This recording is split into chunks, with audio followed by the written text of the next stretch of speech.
Well, good morning, and wasn't that a wonderful way to start our conference? I want to begin by acknowledging the traditional owners of the land that we're meeting on. This land is called Tumbalong, and it is, as you've heard this morning, the land of the Gadigal clan of the Eora Nation. I pay my respects to Gadigal elders and to First Nations peoples from around Australia and around the world who are with us today. There are very many special guests to acknowledge, but I'd particularly like to welcome those of you who have travelled from far away. I'd like to acknowledge ministers that have joined us from the Pacific and from around the globe, and state environment ministers and members of state parliaments too. I welcome business leaders and NGOs, scientists and specialists, campaigners for nature, one and all. My thanks especially go to the New South Wales Government for co-hosting the summit. I know you're all looking forward to hearing from the New South Wales Treasurer Daniel Mookhey later this morning. I also hope that you get to enjoy some of our beautiful harbour city and the great work of the Sydney Harbour Federation Trust, who are managing World Heritage sites around our harbour. It's about 2 years since many of us last met in Montreal at the Kunming-Montreal Global Biodiversity Framework Conference in 2022. That marked a turning point. The world came together and got serious about solving the next big global environmental challenge: to halt and to reverse biodiversity loss, or as we say now, to be nature positive, to do for nature what the global community is trying to do for climate. In Montreal, I announced that Australia would host the world's first Global Nature Positive Summit in Sydney this year, 2024, and I thank you so much for coming to the summit.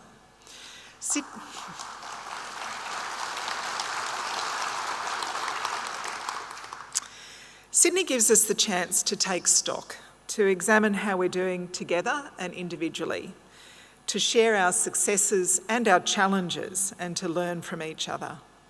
This summit aims to accelerate collective action and drive investment in nature and strengthen activities to protect and to repair our environment. The next meeting of parties to the Convention on Biodiversity in Colombia at the end of this month will take us further along that path, and I'm confident that we'll get there. Australians love our country, we love our landscapes and the plants and animals that make it unique. First Nations Australians have a particular and a deep connection to their lands and waters. Their country is central to their spiritual identity, and this connection has been maintained despite colonisation. All of us agree that if you love something deeply, you want to protect it. And that's why we have to work together to halt and to reverse the impacts we've been having on nature. We can't continue our current trajectory. Reversing our impact on nature is a systemic challenge. It means looking at how our economy works, how we invest and how we use resources, how we value nature, and whether we're building or eroding the natural capital that our society and our economy depends upon. Like the transition to net zero, we can't do that without the business community. I look forward to more businesses joining with governments to look after nature. Today, though, I'd like to talk about what we're doing as a government to tackle these systemic issues and to turn things around for nature. I want to talk about how we are changing the economic settings to better support nature, increasing reporting so we can get a clearer picture of the health and abundance of nature, driving investment to help nature, and increasing protections for nature.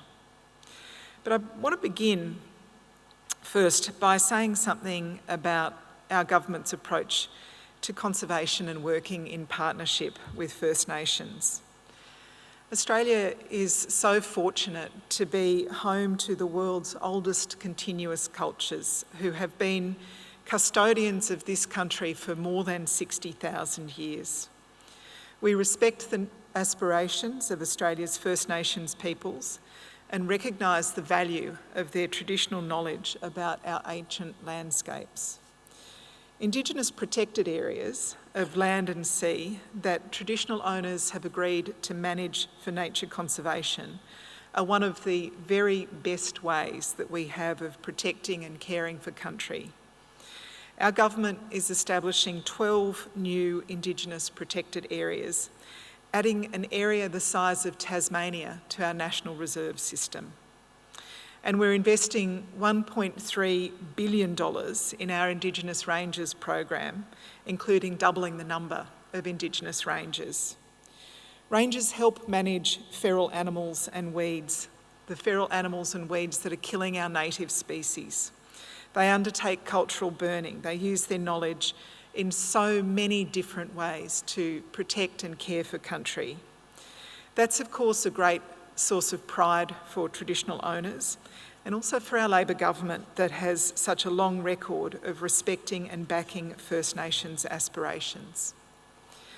I also want to acknowledge the contribution to this summit of Pacific partners and regional neighbours. I'm delighted to have been able to spend time with some of you at the annual dialogue of the International Partnership on Blue Carbon in Cairns last week. Between 2020 and 2025, Australia expects to provide almost $3 billion in climate finance for countries to reduce their emissions and adapt to climate change, including, and I think this is so important, including by using nature-based solutions. For example, we're investing around $9 million to support blue carbon projects, and you'll be able to see some of the fantastic pictures of some of these fantastic projects in the display area outside. As a global community, we've had success before. Around 99% of ozone-depleting substances have been phased out, and the protective layer around the Earth is replenishing itself. Commercial whaling was banned in 1986, and many species have since seen marked recovery. If you go whale watching anywhere around our beautiful Australian coast, you'll see increasing numbers of southern right whales and humpback whales, for example. And when it comes to climate, we are tackling climate change by decarbonising economies and working towards net zero. Now, of course, all of these things are still a work in progress. But what they have in common is that we set goals. We set globally agreed targets, and we're working towards those shared goals. What we saw in Montreal 2 years ago was 188 countries agreeing on another goal, another umbrella goal, to halt and to reverse biodiversity loss and to put nature on a path to recovery. To have any chance of achieving that goal, we have to be clear about what we mean, and we have to track our progress. That's why I've introduced laws into Parliament to define what nature positive means for Australia. We've defined it, and I quote, as an improvement in the diversity, abundance, resilience and integrity of ecosystems from a baseline. When these laws pass, it will be the first time any government has defined nature positive in legislation. The legislation also sets up Environment Information Australia. Environment Information Australia will be independent, and it will be their job to report on Australia's progress on becoming nature positive. They'll provide trusted public data and reporting about the state of our environment. Environment Information Australia will also report on how we're progressing with our new priority national goals that all of the state governments have also signed up to. We've agreed a range of goals, our contribution towards implementing the Global Biodiversity Framework.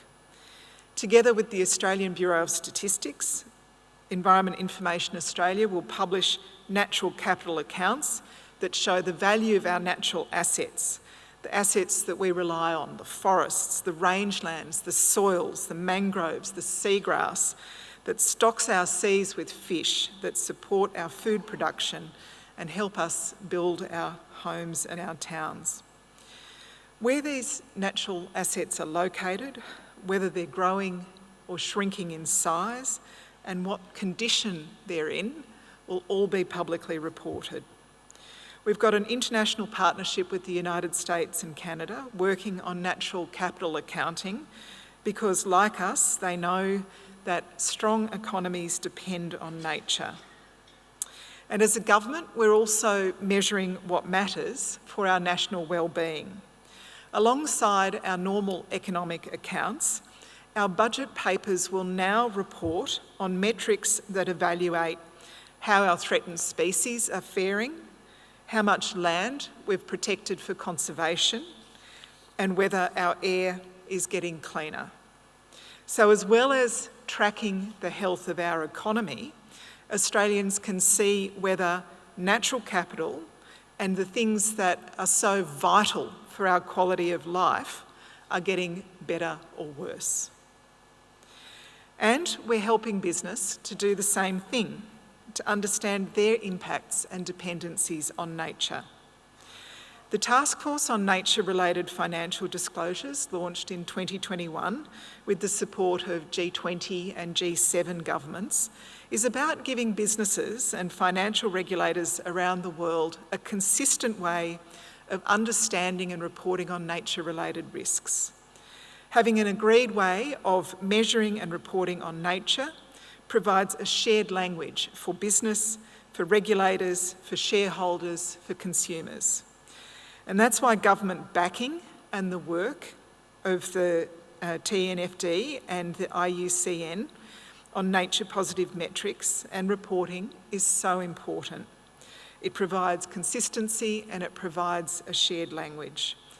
Until our businesses and economic decision makers are factoring in the value of nature into our economic decision making, until our economic settings change, nature will continue to go backwards.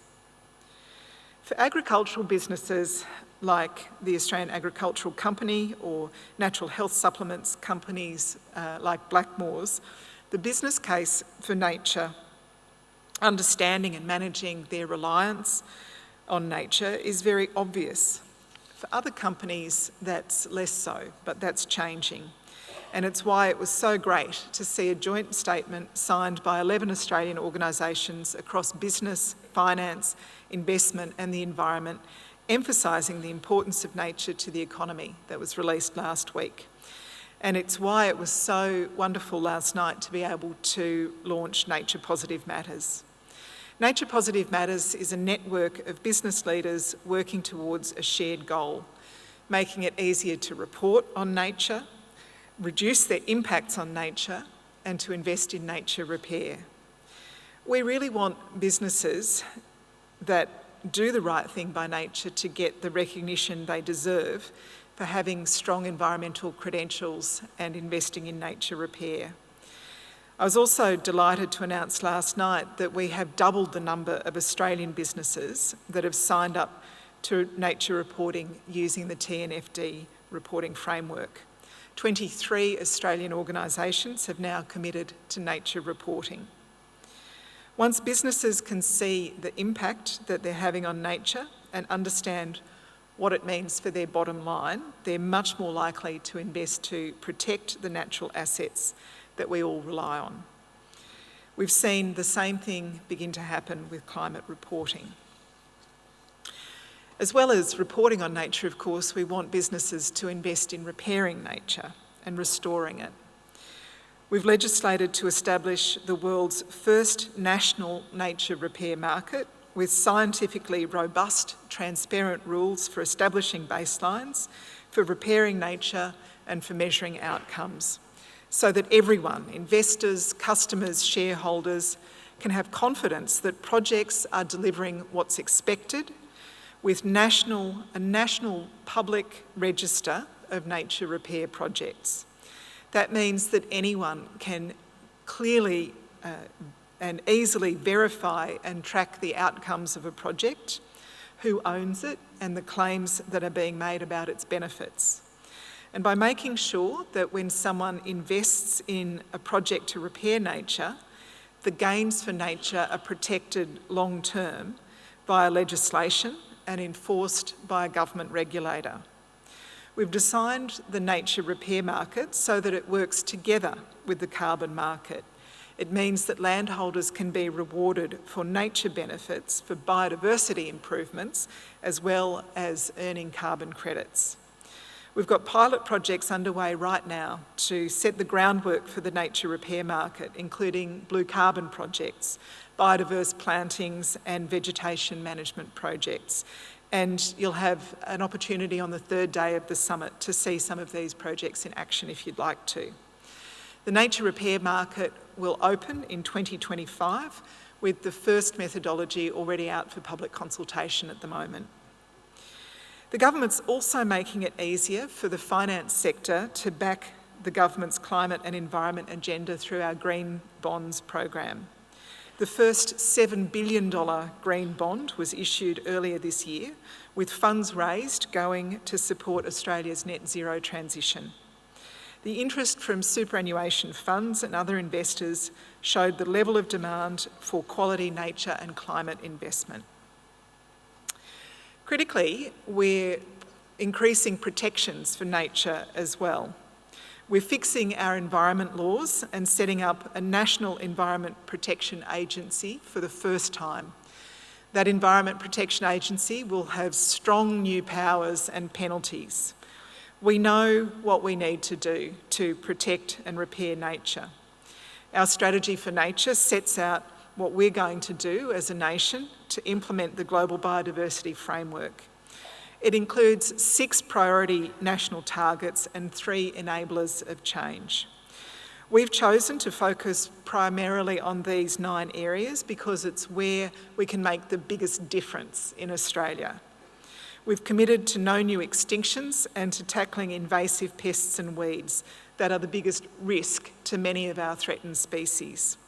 We're investing more than $1 billion in biosecurity, the system critical to our planning and response to bird flu, for example, and preventing introduced pests and pathogens that can be so devastating on an island continent like ours. And we're investing more than $500 million in threatened species protection. We're fighting the threat of feral cats, for example. Yeah. Thank you. There's someone who knows how much damage they do. Feral cats in Australia kill billions of native animals every year, and they are implicated in 2/3 of the mammal extinctions we've seen in Australia. We've committed to improve rates of circularity, so we use fewer virgin resources and reduce pressure on our environment, with $1 billion boost to recycling capacity, increasing it by over 1 million tonnes every year. And we're using government procurement to support the development of markets for recycled materials through our new sustainable procurement policy. Thank you, someone's read it, I'm so pleased. We've committed to minimise the impacts of climate on our biodiversity too. Climate change has meant much less water in our river systems, like those of Australia's food bowl, the Murray-Darling Basin system, and it will mean even less water in the future. Our multi-billion-dollar investment in the Murray-Darling Basin Plan is restoring life-giving water to the rivers and wetlands the length of the basin, from Queensland to the mouth of the River Murray, thousands of kilometres south in South Australia. Restoring the basin to health has been one of the biggest and most difficult environmental challenges our country has had to face, but it's back on track. I could not be prouder of the work that we're doing with basin communities to manage our water for the future. We know that climate change is also the biggest risk to our beautiful Great Barrier Reef. We're investing $1.2 billion to protect the reef. I was in Queensland just last week inspecting some more recent efforts. The most recent example is a new program preventing 130,000 tonnes of sediment from flowing onto the Great Barrier Reef. It's the weight of 870 blue whales, for those of you who are interested. The sediment can coat seagrass meadows. The seagrass dies, the dugongs have nowhere to feed, the fish have nowhere to breed. The sediment can cover coral and prevent it growing as well. By revegetating creek beds and gullies, restoring wetlands and mangroves, we're preventing the flow of sediment and rehabilitating entire complex ecosystems. We've committed to protecting 30% of our land and 30% of our oceans and by 2030, and to restoring priority degraded areas. Since our government was elected a little more than 2 years ago, we've protected an extra 7 million square kilometres or 70 million hectares of Australian ocean and bush, an area larger than Germany and Italy combined. And we're protecting more of our marine environment, including our precious wild places like Heard and McDonald Islands. I'm so pleased to announce today that the Albanese Labor government has signed off a massive expansion of Australia's most remote marine park. You can see images of it behind me, bringing more than half of Australia's oceans under protection for the first time ever. This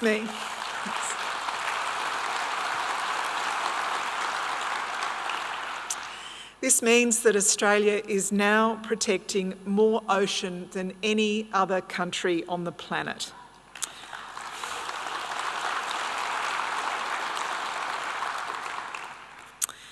The Heard and McDonald Island marine reserves will increase by almost 310,000 square kilometres, an area larger than Italy, and will provide greater protections for an environment that is like nowhere else in the world. These World Heritage listed sub-Antarctic islands are about 4,000 kilometres southwest of Western Australia and about 1,700 kilometres north of Antarctica. They're home to glaciers, to penguins, to seals, to whales, to albatross, to wetlands, and our country's only active volcanoes.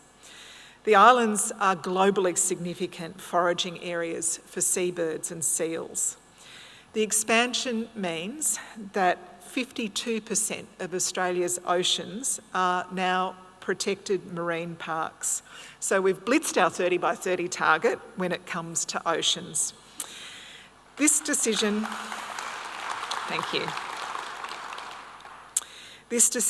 cements our role as a global leader in marine conservation. It's the biggest contribution to ocean conservation anywhere in the planet this year, and it follows our tripling of the protected waters around Macquarie Island last year. We're at the start of the road when it comes to nature positive and to turning things around. Our job's not just to do the work, but to take others with us, to make this a movement, to build coalitions with unlikely allies as well as our traditional partners, to talk and to persuade, not to demonise those who might need a little more convincing that nature needs help. To those who need to better understand what it means to be nature positive, we have to reach out a hand. To those who might demand perfection and jump on anyone who falls short while they're learning and trying, I urge you instead to listen, to talk and to persuade. Make the case. Let's win people over rather than alienating them.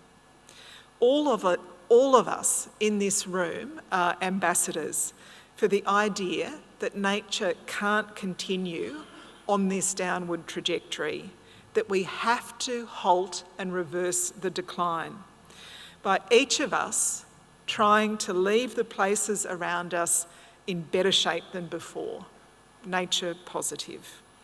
It's our job after this summit to champion this approach, which intuitively makes so much sense.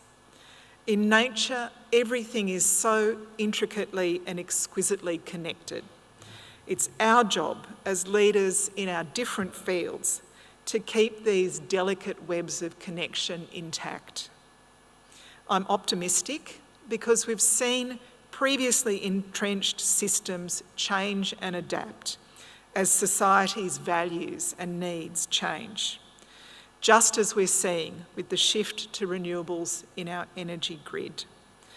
The time to start the shift to nature positive is now, to strive for a society and an economy that is net zero and nature positive. Thank you for being part of this crucial work.